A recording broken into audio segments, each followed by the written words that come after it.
بسم الله الرحمن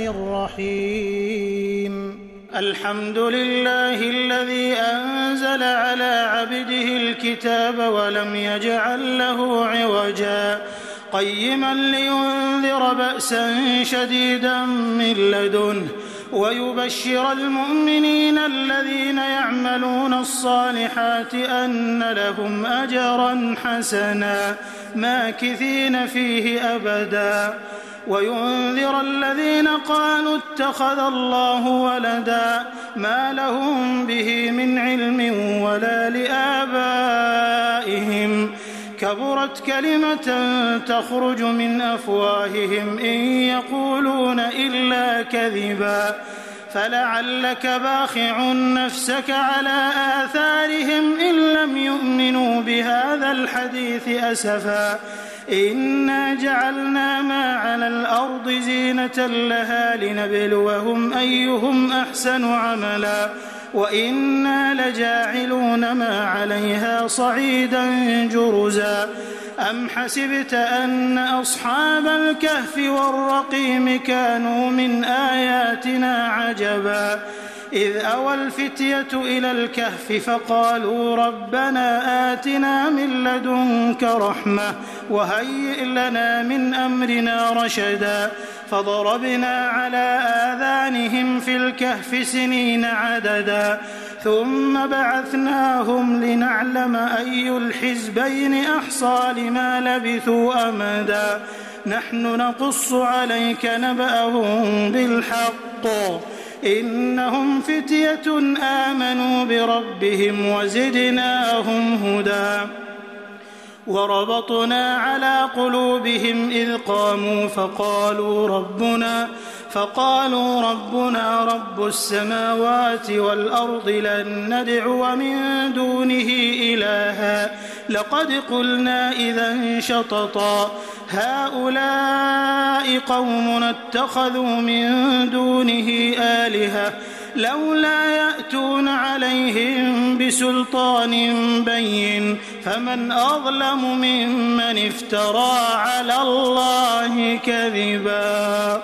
وإذ اعتزلتموهم وما يعبدون إلا الله فأووا إلى الكهف ينشر لكم ربكم من رحمته ويهيئ لكم من أمركم مرفقا وترى الشمس إذا طلعت تزاور عن كهفهم ذات اليمين وإذا غربت تقرضهم ذات الشمال وهم في فجوة منه ذلك من آيات الله من يهد الله فهو المهتد ومن يضلل فلن تجد له وليا مرشدا وتحسبهم أيقاظا وهم رقود ونقلبهم ذات اليمين وذات الشمال وكلبهم باسط ذراعيه بالوصيد لو اطلعت عليهم لوليت منهم فرارا ولملئت منهم رعبا وكذلك بعثناهم ليتساءلوا بينهم قال قائل منهم كم لبثتم قالوا لبثنا يوما أو بعض يوم قالوا ربكم أعلم بما لبثتم فابعثوا أحدكم بورقكم هذه إلى المدينة فلينظر أيها أزكى طعاما فليأتكم برزق منه وليتلطف ولا يشعرن بكم أحدا إنهم إن يظهروا عليكم يرجموكم أو يعيدوكم في ملتهم ولن تفلحوا إذا أبدا وكذلك أعثرنا عليهم ليعلموا أن وعد الله حق وأن الساعة لا ريب فيها إذ يتنازعون بينهم أمرهم فقالوا ابنوا عليهم بنيانا ربهم أعلم بهم قال الذين غلبوا على أمرهم لنتخذن عليهم مسجدا سيقولون 3 رابعهم كلبهم ويقولون 5 سادسهم كلبهم رجما بالغيب ويقولون 7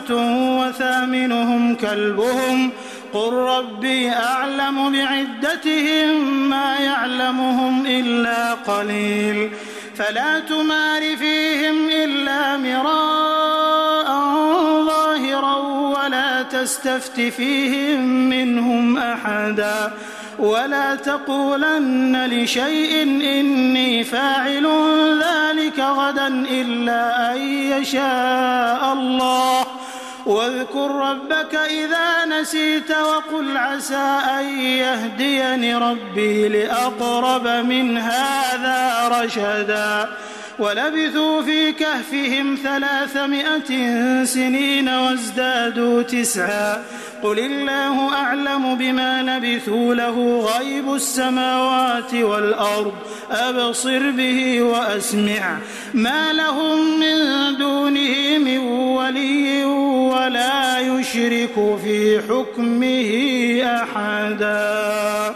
واتل ما أوحي إليك من كتاب ربك لا مبدل لكلماته ولن تجد من دونه ملتحدا واصبر نفسك مع الذين يدعون ربهم بالغداة والعشي يريدون وجهه ولا تعد عيناك عنهم تريد زينة الحياة الدنيا ولا تطع من أغفلنا قلبه عن ذكرنا واتبع هواه وكان أمره فرطا وقل الحق من ربكم فمن شاء فليؤمن ومن شاء فليكفر إنا أعتدنا للظالمين نارا أحاط بهم سرادقها وإن يستغيثوا يغاثوا بماء كالمهل يشوي الوجوه بئس الشراب وساءت مرتفقا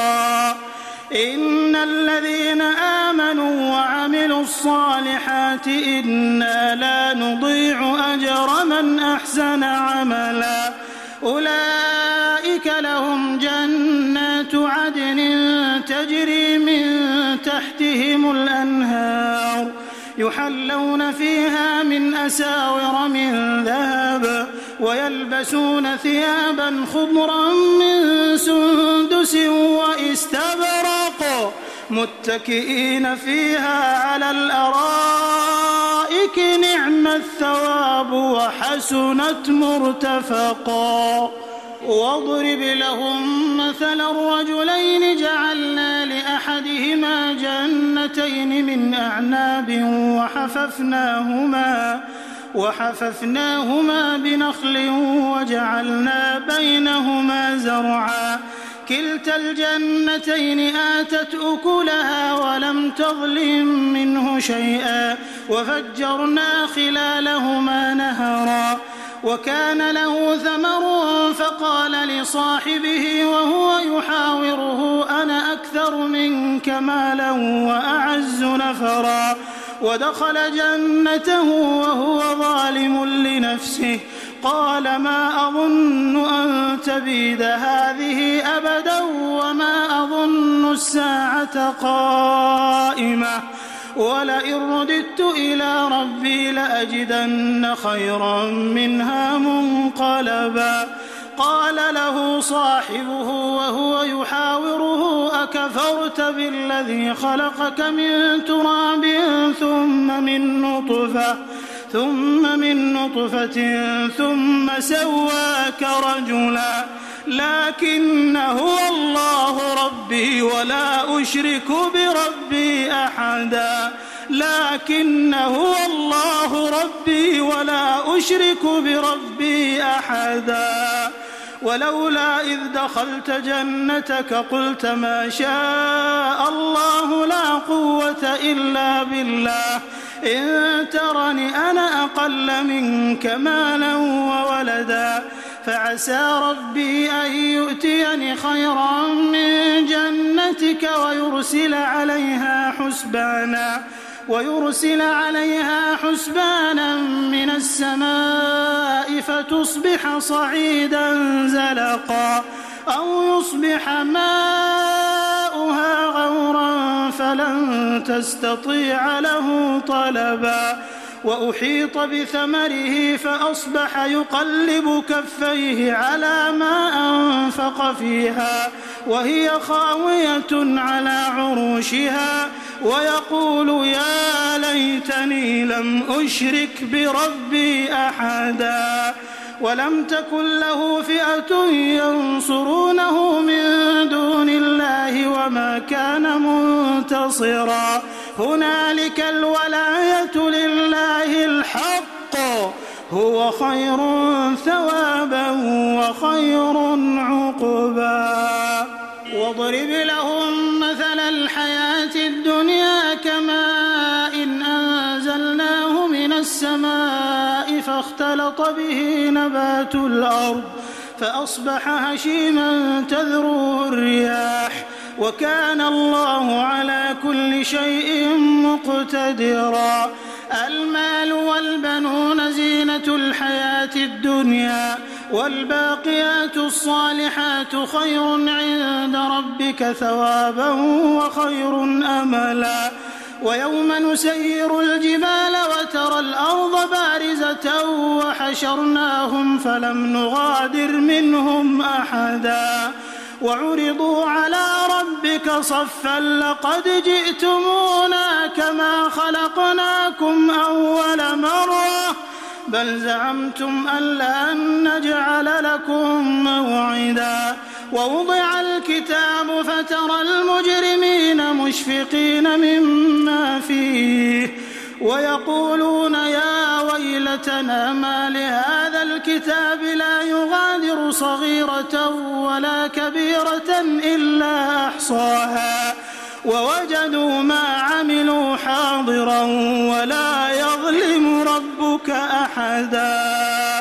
وإذ قلنا للملائكة اسجدوا لآدم فسجدوا إلا إبليس كان من الجن ففسق عن أمر ربه أفتتخذونه وذريته أولياء من دوني وهم لكم عدو بئس للظالمين بدلا ما أشهدتهم خلق السماوات والأرض ولا خلق أنفسهم وما كنت متخذ المضلين عضدا ويوم يقول نادوا شركائي الذين زعمتم فدعوهم فلم يستجيبوا لهم وجعلنا بينهم موبقا ورأى المجرمون النار فظنوا أنهم مواقعوها ولم يجدوا عنها مصرفا ولقد صرفنا في هذا القرآن للناس من كل مثل وكان الإنسان أكثر شيء جدلا وما منع الناس أن يؤمنوا إذ جاءهم الهدى ويستغفروا ربهم إلا أن تأتيهم سنة الأولين أو يأتيهم العذاب قبلا وما نرسل المرسلين إلا مبشرين ومنذرين ويجادل الذين كفروا بالباطل ليدحضوا به الحق واتخذوا آياتي وما أنذروا هزوا ومن أظلم ممن ذكر بآيات ربه فأعرض عنها ونسي ما قدمت يداه إنا جعلنا على قلوبهم أكنة أن يفقهوه وفي آذانهم وقرا وإن تدعهم إلى الهدى فلن يهتدوا إذا أبدا وربك الغفور ذو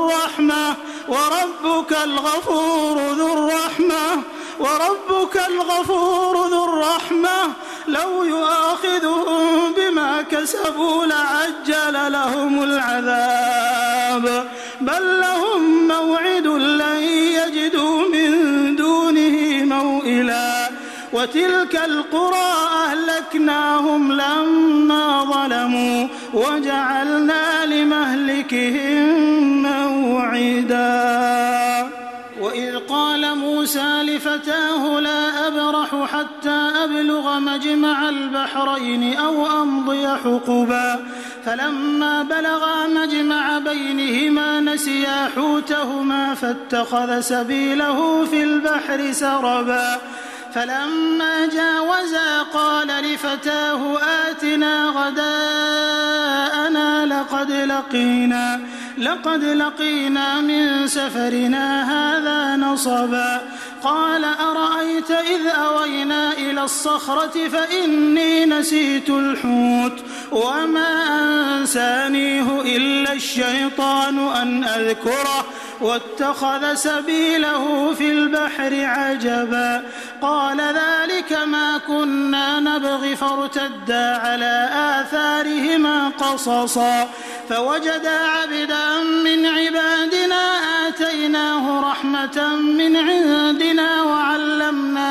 وعلمناه من لدنا علما قال له موسى هل أتبعك على أن تعلمني مما علمت رشدا قال إنك لن تستطيع معي صبرا وكيف تصبر على ما لم تحط به خبرا قال ستجدني إن شاء الله صابرا ولا أعصي لك أمرا قال فإن اتبعتني فلا تسألني عن شيء حتى أحدث لك منه ذكرا فانطلقا حتى إذا ركبا في السفينة خرقها قال أخرقتها لتغرق أهلها لقد جئت شيئا إمرا قال ألم أقل إنك لن تستطيع معي صبرا قال لا تؤاخذني بما نسيت ولا ترهقني من أمري عسرا فانطلقا حتى إذا لقيا غلاما فقتله قال أقتلت نفسا زكية بغير نفس لقد جئت شيئا نكرا قال ألم أقل لك إنك لن تستطيع معي صبرا قال إن سألتك عن شيء بعدها فلا تصاحبني قد بلغت من لدني عذرا فانطلقا حتى إذا أتيا أهل قرية استطعما أهلها فأبوا أن يضيفوهما فوجدا فيها جدارا يريد أن ينقض فأقامه قال لو شئت لاتخذت عليه أجرا قال هذا فراق بيني وبينك سأنبئك بتأويل ما لم تستطع عليه صبرا أما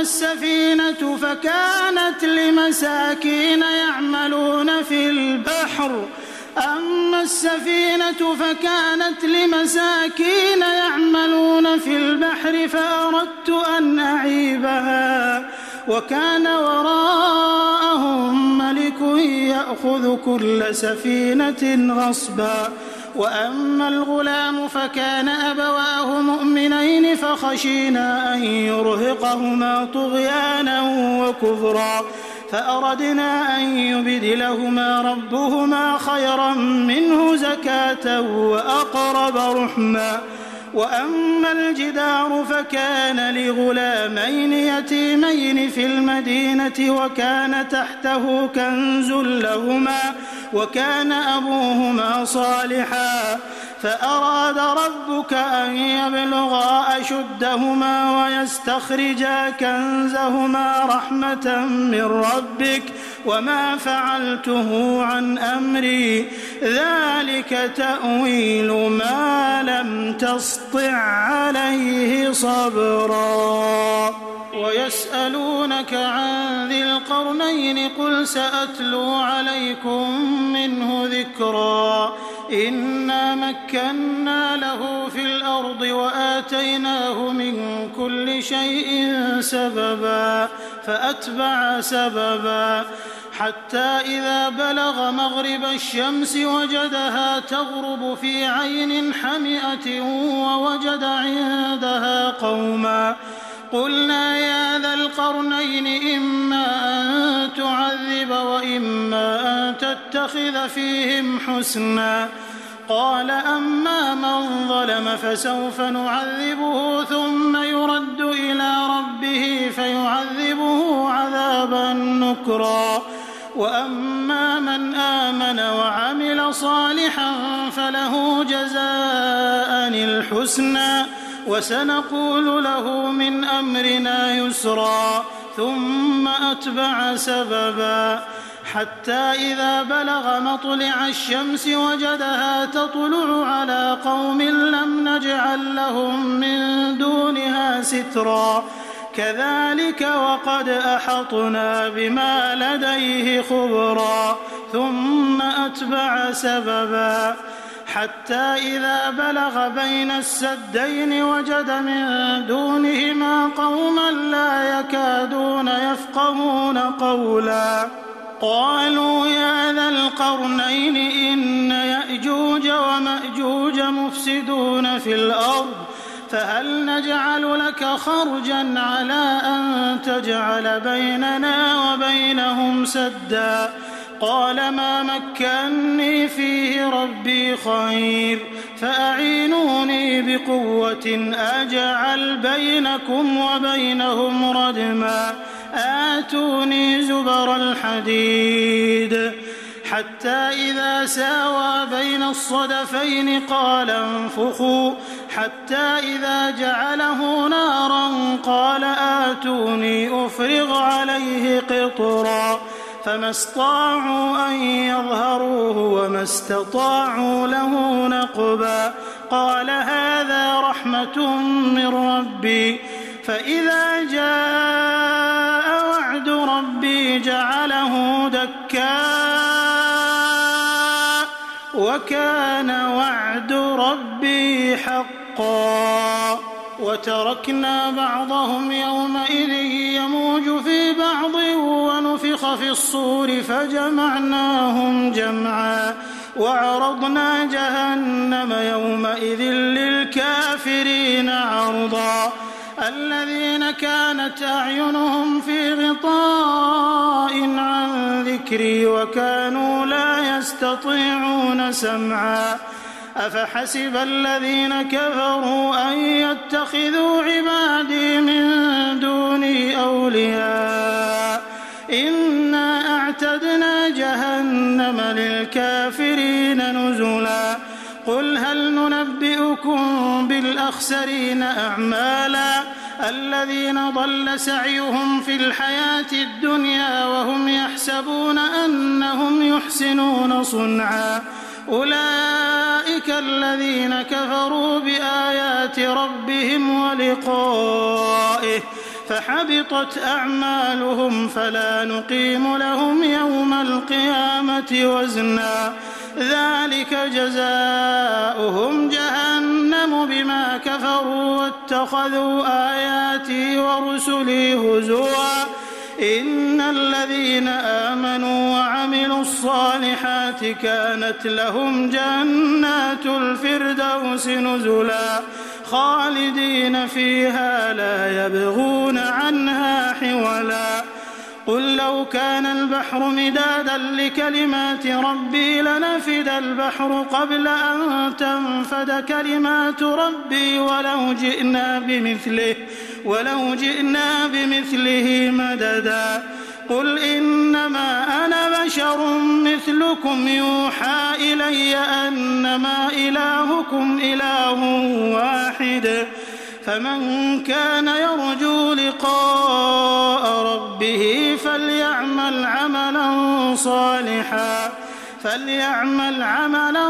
صالحا ولا يشرك بعبادة ربه أحدا.